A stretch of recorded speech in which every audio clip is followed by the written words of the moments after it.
Hello बच्चों, कैसे हैं आप सब। आई होप आप सब बढ़िया होंगे। तो बच्चों, आज है हमारा एक नया चैप्टर। है तो पिछले से रिलेटेड ही, सब्सिडरी बुक्स ही पढ़ रहे हैं, बट इसका आज पार्ट नंबर 1 है। तो बच्चों, इससे पिछले वाले वीडियोस में हम ऑलरेडी डिस्कस कर चुके हैं कि कैश बुक क्या होता है। उसके बाद मैंने आपको पेटी कैश बुक भी करवा दिया था। कुछ छुड़वाया नहीं है सिलेबस से, ना आगे कुछ छुड़वाऊंगा। ठीक है। तो बच्चों, आज हम पढ़ के चलेंगे एक नए तरीके की subsidiary book. And I believe कि those who have not watched till now पीछे वाले लेक्चर्स, तो प्लीज उसको देख लेना। उसका एक लिंक मैं आपको डिस्क्रिप्शन में दूंगा और एक आपको आई बटन पे देके चलूंगा। और कोई भी डाउट्स है, you can comment us in the comment section of our YouTube channel, और आप व्हाट्सएप पे भी हमसे डाउट पूछ के चल सकते हैं। ठीक है। तो बच्चों, आज मुझे एक चीज बता के चलिए, हमने क्या पढ़ा। हमने कैश के बारे में पढ़ा। मैंने आपसे स्टार्टिंग में क्या बोला था कि बहुत सारी ट्रांजैक्शंस, कौन सी चीज़ों की बहुत सारी ट्रांजैक्शंस होती है। आप सबने मुझे जवाब दिया था, सर एक तो कैश की होती है, एक बैंक की होती है। तो क्यों ना हम इसकी सब्सिडरी बुक्स बना लें। दैट मीन्स जर्नल पे थोड़ा प्रेशर, उसके कंधों पे प्रेशर थोड़ा हम कम कर दें। इसलिए बच्चों, हमने पढ़ी थी कैश बुक, उसी के अंदर हम बैंक कॉलम बना देते थे, तो वो हमारी कैश बुक एक तरह से सब्सिडरी बुक हो जाती थी। जो जर्नल पे जो बोझ पड़ा है ना, कंधों पे उसके बोझ है इतनी सारी एंट्रीज का, तो वो हम कैश बुक पे शिफ्ट कर देते थे। तो मैंने आपको इसका एक मतलब ये बताया था कि जोन सी एंट्रीज कैश बुक में आके चलेंगी वो जर्नल पे आके नहीं चलेंगे। ठीक है। इतनी बात समझ में आई कि नहीं आई? हाँ सर, इतनी बात समझ में आ गई। बच्चों, सेकंड टाइप की एंट्रीज जो बहुत सारी होती हैं सर, बहुत सारी होती हैं, जर्नल बेचारा उस पर इतना बोझ पड़ जाता है, उतना प्रेशर पड़ जाता है उस एंट्रीज का, बच्चों वो होके चलती है हमारे पास।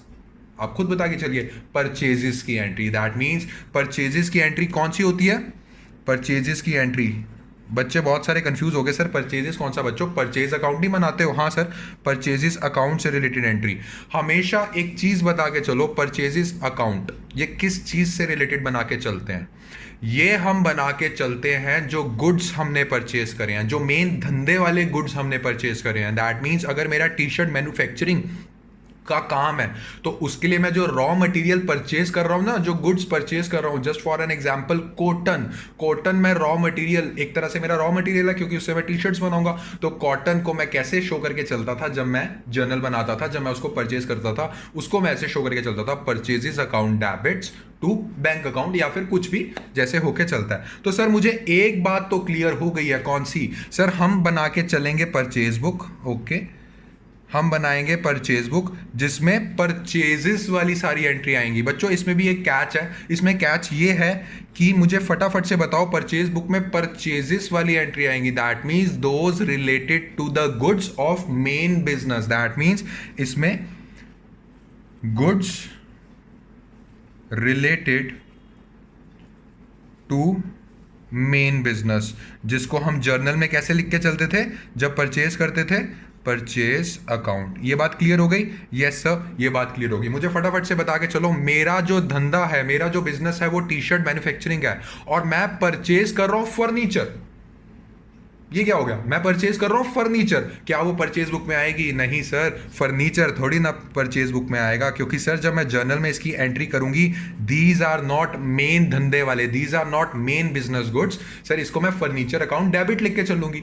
अच्छा, मैं कॉटन परचेज कर रहा हूं, तब सर परचेजेस अकाउंट डेबिट आएगा। दैट मीन्स ये हमारे परचेज बुक में जाएगा और ये हमारा परचेज बुक में नहीं जाएगा। बच्चों, जब क्वेश्चन आएंगे, थोड़ा अपना जो ये दिमाग है इसको खोलना, क्वेश्चन पढ़ना कि आप क्या परचेज कर रहे हो, वो ही परचेज बुक में जाएगा। दैट मीन्स वो ही सब्सिडरी बुक में आके चलेगा। ठीक है। अब इसमें दूसरा क्या आके चलता है, मुझे फटाफट से बता के चलो। जो परचेज करके चलते हो, या तो कैश में करते हो, ठीक है ना, जो परचेज करके चलते हो या तो कैश में करते हो या फिर क्रेडिट में करते हो। मुझे फटाफट से थोड़ा अटेंटिवनेस, जिसने पिछले वाली मेरी क्लासेस देखी हैं वो फटाफट से जवाब दे देगा, आई बिलीव इट। जो परचेज किए हैं कैश में, उसकी एंट्री क्या करोगे? सर परचेज अकाउंट डेबिट्स, उसकी एंट्री मैं करूंगा purchase account debits to cash account. कुछ नजर आ रहा है? कुछ नजर आ रहा है जो मैं चीज बार बार घुमा रहा हूं आप सबके सामने? हाँ सर, हमें कैश अकाउंट नजर आ रहा है। दैट मीन्स सर ये एंट्री भी हमारी परचेज बुक में नहीं आएगी। क्यों क्यों नहीं आएगी? सर ये ऑलरेडी कैश बुक में जा चुकी है। क्यों? क्योंकि सर कैश बुक में सारी कैश ट्रांजैक्शंस आती थी, आपने परचेज किया है कैश में, आप एंट्री क्या कर रहे हैं? Purchase account debit to cash account. That means ये एंट्री कैश बुक में चली गई है। तो कैश बुक की सब्सिडरी बुक में चली गई है, तो क्या परचेज बुक में भी आएगी? नहीं सर, परचेज बुक में क्यों आएगी जब आपने एक बार एंट्री रिकॉर्ड कर दी? ये जर्नल की बहन होती है, कैश बुक उसकी बहन होती है परचेज बुक, इन तीनों में से एक में भी चलेगी तो दूसरी में थोड़ा ना आती है। बहुत सही जवाब। सो इससे आप कंक्लूजन क्या निकालोगे?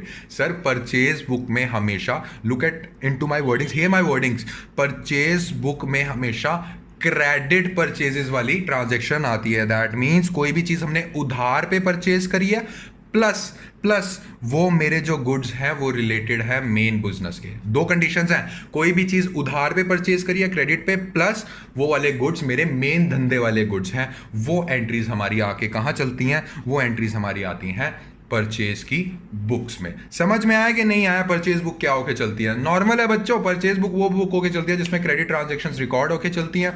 और कौन सी गुड्स वाली ट्रांजैक्शन रिकॉर्ड होती है? मेन धंधे वाली गुड्स। ठीक है, तो बच्चों इसका भी एक फॉर्मेट होके चलता है। आप सबके सामने में एक फॉर्मेट आपको शो हो जाएगा, इमेज, ये देखिए आपको शो हो गई ना इमेज? हाँ जी। तो इसका फॉर्मेट कुछ खास नहीं है, कुछ भी खास नहीं है। मुझे फटाफट से एक बात बता के चलो, जीएसटी पढ़ा था? हाँ सर पढ़ा था। अगर नहीं पढ़ा तो प्लीज़ पढ़ के आओ, जीएसटी बहुत अच्छे से समझाया हुआ एक एक चीज़। जीएसटी में बच्चों मैं आपको क्या बताता था जब हम परचेज करते थे? सर जब हम परचेज करते थे जीएसटी में तो हम जीएसटी पे करते थे। Very very good sir. दूसरी बात, जब हम जीएसटी परचेज, जब हम कुछ चीज़ परचेज कर रहे हैं जिसपे जीएसटी दे रहे हैं सर, उसको हम बोल के चलते थे इनपुट एसजीएसटी या फिर इनपुट सीजीएसटी। सर 50-50 डिवाइड कर देते थे। Very very good. और सर अगर इंटर स्टेट हो रही है तो सर सिर्फ एक टैक्स लगता था, कौन सा? Input IGST. 100 बात की एक बात मुझे बस ये बता के चलो, जब आप परचेज करके चल रहे हो उसमें जीएसटी पे कर रहे हो, वो क्या होके चलता था? इनपुट जीएसटी होके चलता था। वो तो आप देख लेना अपनी तरफ से कि अगर एक ही स्टेट में हो रहा है तो इनपुट एसजीएसटी और इनपुट सीजीएसटी आएगा, अगर अनदर स्टेट में हो रहा है तो इनपुट आईजीएसटी आएगा। समझ में आई? अब देखो फॉर्मेट कितना इजीली है। सो फॉर्मेट में आता है फर्स्ट ऑफ ऑल हमारे पास डेट, या जिस डेट को परचेज किया। और मुझे एक और चीज़ बता के चलो, परचेज किससे करते हो? सर सप्लायर से, सप्लायर से ही हम परचेज करते हैं। तो बच्चों सेकंड कॉलम में देखो particulars, name of the supplier. बच्चों इसमें एक चीज़ का और कैच है, इसमें आपको पूरा सप्लायर की ना दुकान का नाम लिखना पड़ेगा। मैं आपको सिखाऊंगा कैसे दुकान का नाम लिखना पड़ेगा पूरा, ठीक है। और उसमें ये लिखना पड़ेगा क्या क्या परचेज किया।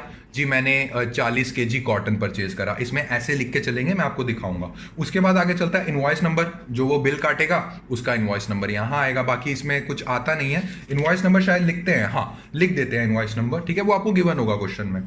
उसके बाद हमारे पास आता है एलएफ, ये तो पता ही है, लेजर फॉलियो होके चलता है, ठीक है। उसके बाद हमारे पास आके चलता है डिटेल्स। अब ये डिटेल्स में क्या लिखना है बच्चों? डिटेल्स में जो पूरा बिल बनता है ना, मैं आपको भी आगे सिखाऊंगा। मान लो मैंने 40 kg कॉटन लिया, इतने रुपए का था, तो आप डिटेल्स में लिख के चलेंगे कि इतने रुपए का है। उसके साथ मैंने 50 kg कॉटन और लिया, इतने का था, वो आप डिटेल में लिख के चलेंगे।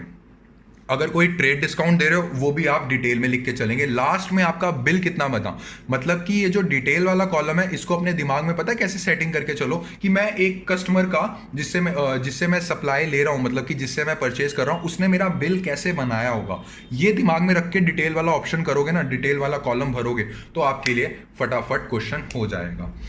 यहां तक रुक जाना है, आपका जो हाफ पार्ट है क्वेश्चन का डिटेल तक खत्म हो गया। समझने की कोशिश करो, रट्टा मत मारो, डिटेल तक खत्म हो गया।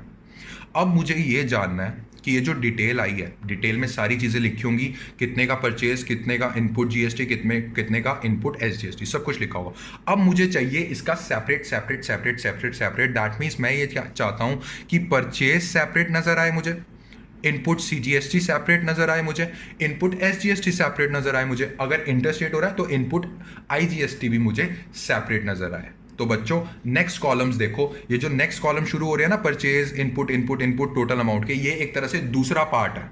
ये उसका पार्ट मत समझो, पहले पार्ट में आपका डिटेल तक खत्म, जब आप दूसरा करोगे तो जो डिटेल में जो लास्ट प्राइस आया हमारे पास, ये कैसे कैसे कैसे आया है, इसके अंदर परचेज की अमाउंट कितनी है, इसके अंदर आईजीएसटी की अमाउंट कितनी है, इसके अंदर इतनी अमाउंट कितनी है, एक तरह से उसका पूरा सेग्रीगेशन कर दिया, ठीक है। तो कंफ्यूज नहीं होना। तो आपके सामने ये है फॉर्मेट, इसका प्लीज एक बार स्क्रीनशॉट ले लीजिए, पढ़ लीजिए, देख लीजिए आराम से। उसके बाद फिर मैं आपको एक क्वेश्चन करवा के चलता हूँ, ठीक है। तो बच्चों उम्मीद करता हूं कि आपने अच्छे से उसका स्क्रीनशॉट ले लिया, पढ़ लिया। तो एक क्वेश्चन करके चलते हैं ताकि आपको अच्छे से पता लग जाए चीजों के बारे में, ठीक है। तो आपकी स्क्रीन के सामने एक क्वेश्चन आ रहा है, देखिए क्वेश्चन क्या कहता है। कहता है enter the following transactions in the purchase book of superior cloth house new Delhi assuming CGST at the rate 2.5% and SGST at the rate 2.5%। कहता हमने परचेज बुक बना के चलो ये परचेजेस करें, दिमाग खुला रखो। क्लॉथ हाउस है, क्लॉथ हाउस का मतलब ये है कि वूल उसका रॉ मटेरियल है, कॉटन उसका रॉ मटेरियल है। अगर वो चेयर परचेज कर रहा है क्या वो रॉ मटेरियल है? नहीं सर, वो तो ऐसी परचेज कर रहा है। क्या वो परचेज बुक में आएगा? नहीं सर। दिमाग अपना खुला रखना है इन क्वेश्चंस में, ठीक है, एक्टिव रहना है इन क्वेश्चंस में। तो बच्चों फर्स्ट एंट्री करके चलते हैं, ठीक है। तो ये पहले से ही मैंने आपके लिए फॉर्मेट तैयार है। मैंने कहा अपने बच्चों का टाइम वेस्ट क्या करना है फॉर्मेट बनाने में, बच्चे हमारे इंटेलिजेंट है, फॉर्मेट सीख लेंगे अच्छे से, ठीक है। तो इसमें ये देखिए ये फॉर्मेट है और ये मैंने थोड़ा आगे ही बना दिया। मैंने कहा बच्चों को खुला खुला समझा दूंगा तो उनको अच्छे से समझ में आ जाएगा, ठीक है। तो ये आपका फॉर्मेट है, books of superior cloth house new Delhi.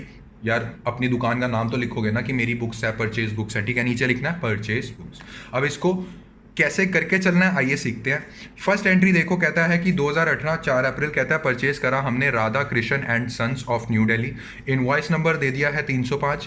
कहता है 100 मीटर कपड़ा, 100 मीटर कॉटन क्लॉथ परचेज करा 200 पर मीटर के हिसाब से, okay.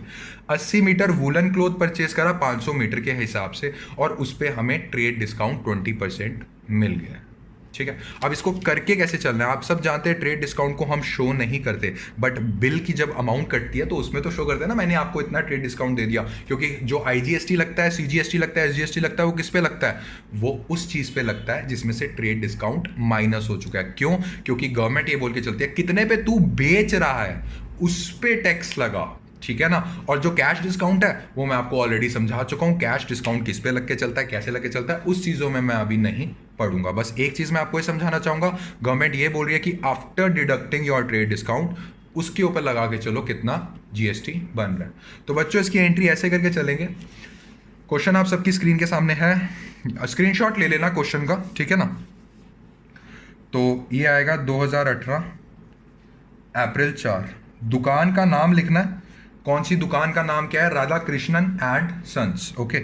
So Radha Krishna and sons. मैं आपको एक एंट्री करके दिखा रहा हूं फुल फ्लेज जिसमें लिखूंगा, अगली एंट्री से मैं आधा आधा नाम लिखूंगा, आप पूरा लिख के चलेंगे ताकि आपका ज्यादा टाइम वेस्ट ना हो, ठीक है। ये है हमारी न्यू दिल्ली में, ओके। सो बच्चों क्या क्या परचेज करा है? कहता है sir 100 metre cotton cloth purchase करा है 200 रुपये पर मीटर के हिसाब से, ठीक है। सो मैं लिखता हूँ 100 मीटर, MT लिख रहा हूँ, आप पूरा लिखेंगे, कॉटन क्लॉथ परचेज कर रहा हूँ, 100 मीटर कॉटन क्लॉथ परचेज कर रहा हूँ एट द रेट 200 पर मीटर के हिसाब से। फटाफट से मुझे ये बता के चलो, इनवॉइस नंबर भी दिया हुआ है, कोई दिक्कत वाली बात नहीं है, ये 305 यहाँ लिख दिया।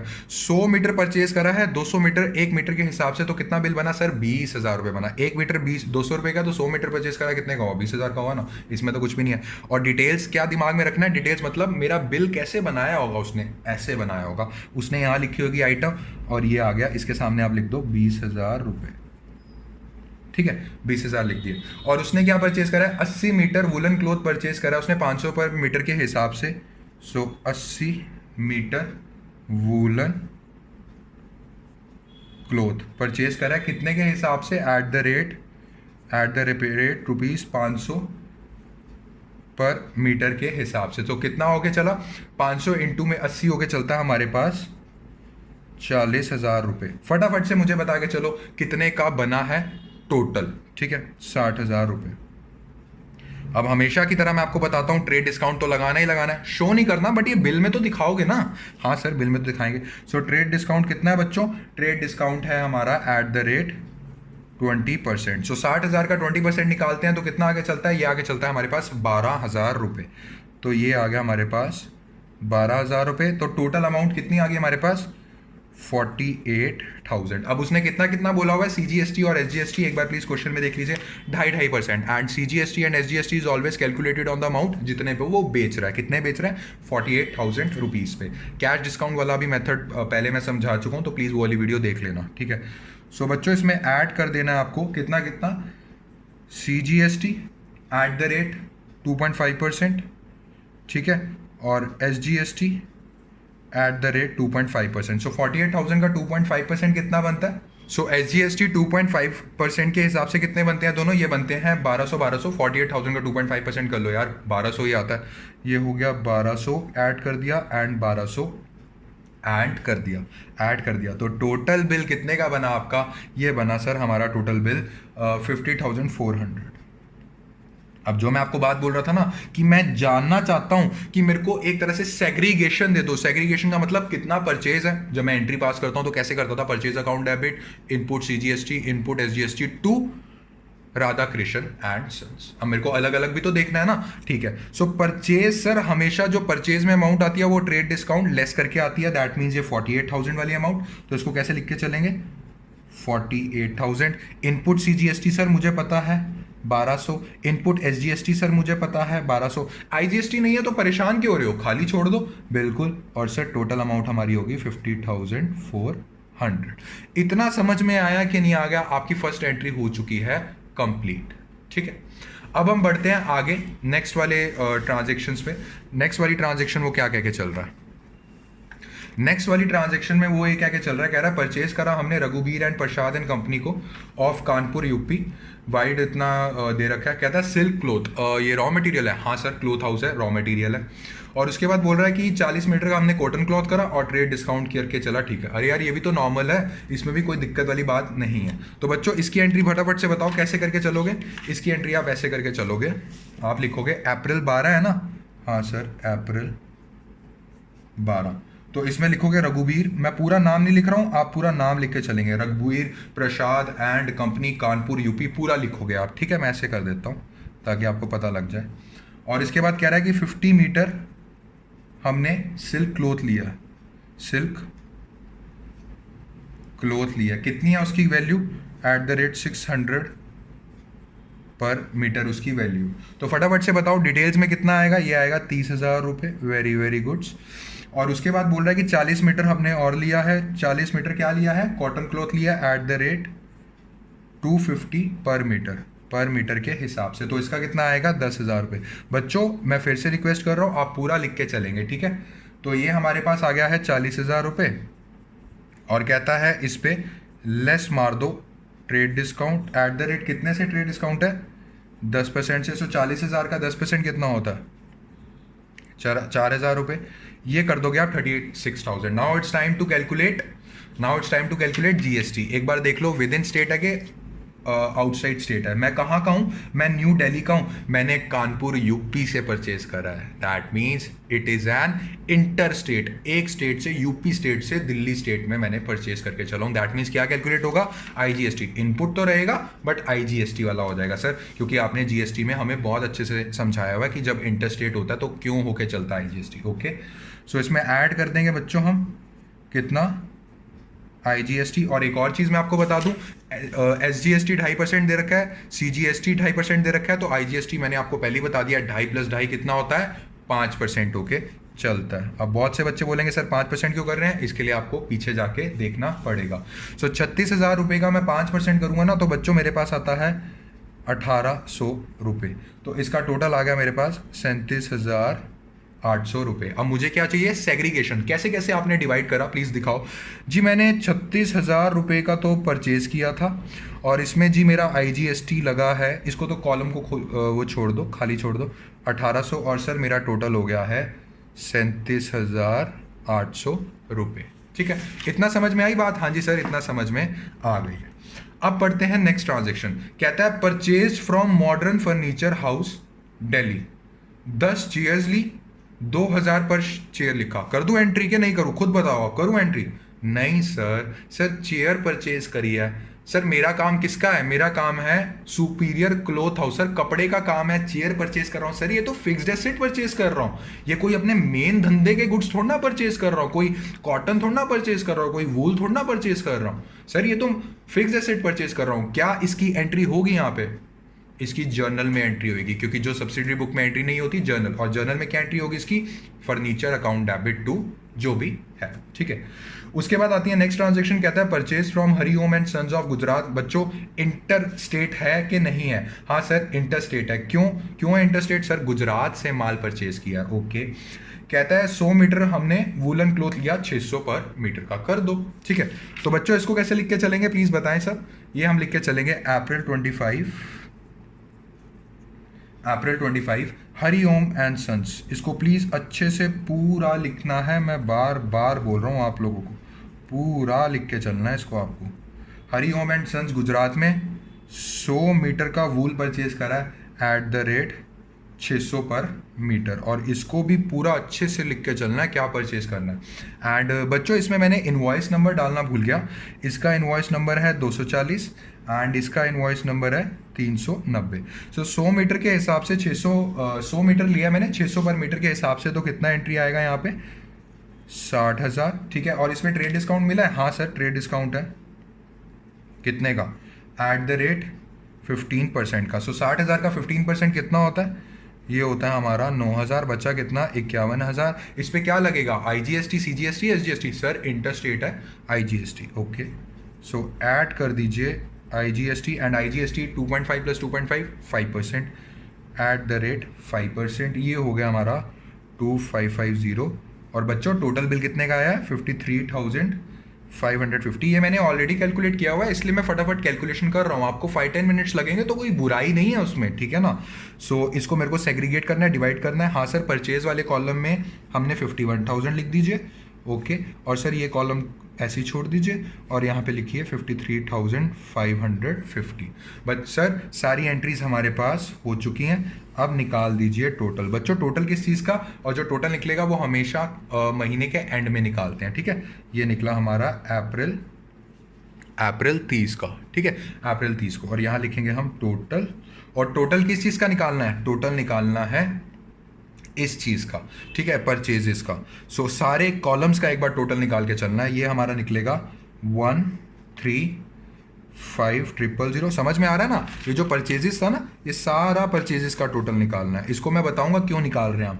ये आएगा हमारे पास 1200, ये भी आएगा 1200, और ये आएगा 4350, और ये आएगा 141,750। बहुत से बच्चे पूछते हैं सर ये टोटल कॉलम बनाने का क्या फ़ायदा है। बच्चों टोटल कॉलम बनाने का ये फ़ायदा है कि लास्ट में ये टैली हो जाता है। कैसे टैली होता है, 135,000 प्लस 1200 प्लस 1200 प्लस 4350 को जब आप प्लस करेंगे तो आपका आंसर कितना आएगा, 141,750। दैट मीन्स आपका जो ये आंसर है ये हो चुका है टैली। तो बच्चों ये होके चलती है आपकी परचेज बुक, कुछ भी नहीं है, परचेज गिवन है। पर दो चीजों का दिमाग में ध्यान रखना है, क्या जो ये परचेज है क्रेडिट परचेज है, क्योंकि क्रेडिट परचेज आएगी। कैश में है तो चल भाई कैश बुक में चल, परचेज बुक में नहीं आएगी। दूसरी चीज कौन सी ध्यान रखनी है, मेन धंधे के गुड्स हैं कि नहीं है, क्योंकि अगर फर्नीचर है चेयर है तो वो मेरा मेन धंधा नहीं है। हाँ, अगर मेरा मेन धंधा फर्नीचर और चेयर मैन्युफैक्चर करने का होता और उसके लिए मैं वुड परचेज कर रहा हूं, वो मेरा रॉ मटेरियल होके चलता ना, उसको मैं परचेज बुक में शो करके चलता।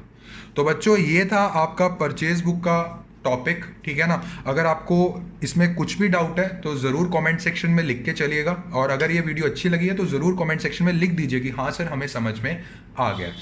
इस वीडियो के एंड में मैं आपको एक क्वेश्चन देके चल रहा हूँ परचेज बुक का, जस्ट अ प्रैक्टिस कर लो, आनी चाहिए यार, आ जाते हैं 6-6 7-7 नंबर में ये क्वेश्चंस, ठीक है ना। तो बच्चों आज का वीडियो अगर आपको अच्छा लगा है तो ज़रूर लाइक शेयर एंड सब्सक्राइब कीजिएगा, ताकि ये वीडियो ज़्यादा से ज़्यादा बच्चे पढ़ सकें, हमें फॉलो कर सके और उनको भी कॉन्सेप्चुअल नॉलेज बढ़ सके। तो बच्चों मिलते हैं अपनी नेक्स्ट वीडियो में, थैंक यू।